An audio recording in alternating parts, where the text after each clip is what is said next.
میں ہندو ہوں، پوچھنا چاہتا ہوں کہ آپ صرف اپنے دھرم کی بات کرتے ہو، کیا اور دھرم اچھے نہیں ہیں؟ میرے بھائی، آپ نے جو سوال پوچھا ہے، دیکھیں،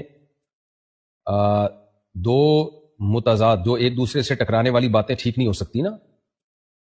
سائنسدان کوئی تھیوری پیش کرتے ہیں، ایک سائنسدان ایک تھیوری پیش کرتا ہے، دوسری اس کے مخالف تھیوری پیش کرتا ہے، تو حقیقت میں تو ایک ہی ٹھیک ہوگی، وہ دونوں تو ٹھیک نہیں ہوں گی۔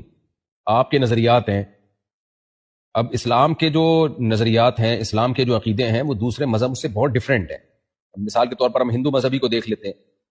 اسلام سب سے پہلے اس بات پہ بلیو رکھتا ہے کہ اس کائنات کو بنانے والا ایک ہے، اور عبادت بھی صرف اسی کی جائے گی، اسی کے سامنے سجدہ کیا جائے گا، اسی کے سامنے جھکا جائے گا، اس کے سوا کسی کی پرستش، کسی کی عبادت جائز نہیں ہے، اور اس کو اسلام نے بہت بڑا جرم قرار دیا ہے۔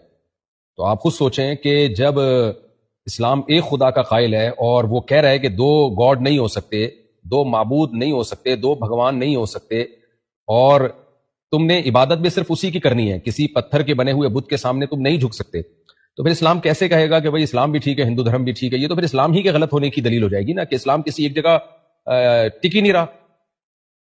دیکھیں، کورٹ میں کیس چلتا ہے، گواہ کہتے ہیں کہ اس شخص نے اس شخص سے پیسے لیے ہیں، میرا جو یعنی یہ آدمی درست ہے، پھر وہی گواہ بیان بدل دیتا ہے کہ یہ درست نہیں ہے، تو کورٹ کہے گی، جج کہے گا کہ آپ کو تو خود ہی اپنے دعوے پر یقین نہیں ہے۔ تو دنیا میں کبھی اس کی بات سنی نہیں جاتی جو ایک دعوے پہ قائم نہیں رہتا۔ تو اب اسلام یہ کہتا ہے ان الدین عند اللہ الاسلام، قرآن مجید میں ہے کہ جو صحیح مذہب ہے اللہ کی نظر میں وہ صرف اور صرف اسلام ہے، اور اسلام یہ کہتا ہے کہ ایک خدا کی ہم نے عبادت کرنی ہے، اس کے سوا، اس کے علاوہ جو پتھر کی ہم مورتیاں بناتے ہیں ان کے سامنے ان کی ورشپ ہم نہیں کر سکتے، یہ اللیگل ہے، اللہ اس سے ناراض ہوتا ہے۔ تو اب یہ کیسے پاسبل ہے کہ اللہ یعنی اسلام کہے کہ یہ بھی ٹھیک ہے اور ہندو مذہب بھی ٹھیک ہے اور کرسچینٹی بھی ٹھیک ہے؟ عیسائی جو کرسچن ہے وہ کہتے ہیں حضرت عیسیٰ اللہ کے بیٹے ہیں، حالانکہ قرآن کہتا ہے کہ خدا کا کوئی بیٹا نہیں ہے، گاڈ کا کوئی بیٹا نہیں ہو سکتا۔ تو اب اگر اسلام کہتے ہیں عیسائیت بھی ٹھیک ہے، ہندوازم بھی ٹھیک ہے، تو پھر یہ اسلام ہی پہ ایک سوال ہوگا کہ پھر آپ خود ایک دعوے پر کیوں نہیں ٹک رہے ہیں، خود ایک دعوے پر کیوں قائم نہیں؟ تو اس لیے اسلام کا دعویٰ یہ کہ ان الدین عند اللہ الاسلام، دین صرف اللہ کی نظر میں اسلام ہے۔ اب چونکہ میں اسلام کو سچا مذہب سمجھتا ہوں، تو جو میں جس چیز کو سچائی سمجھوں گا میں اسی کو پروموٹ کروں گا۔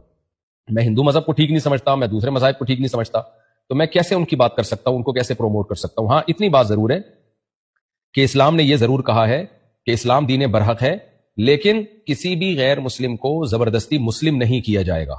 لا اکراہ فی الدین، سورہ آل عمران میں اللہ نے کہہ دیا کہ دین میں کوئی زبردستی نہیں ہے، ہر شخص اپنے مذہب میں آزاد ہے۔ اللہ آخرت میں خود اچھا بدلہ دے گا ان لوگوں کو جنہوں نے صحیح دین کو فالو کیا، اور ان کو سزا دے گا جنہوں نے غلط دین کو فالو کیا۔ لیکن دنیا میں ہم کسی کو زبردستی مسلم ہونے کا نہیں کہہ سکتے، ایک بات۔ نمبر 2، اسلام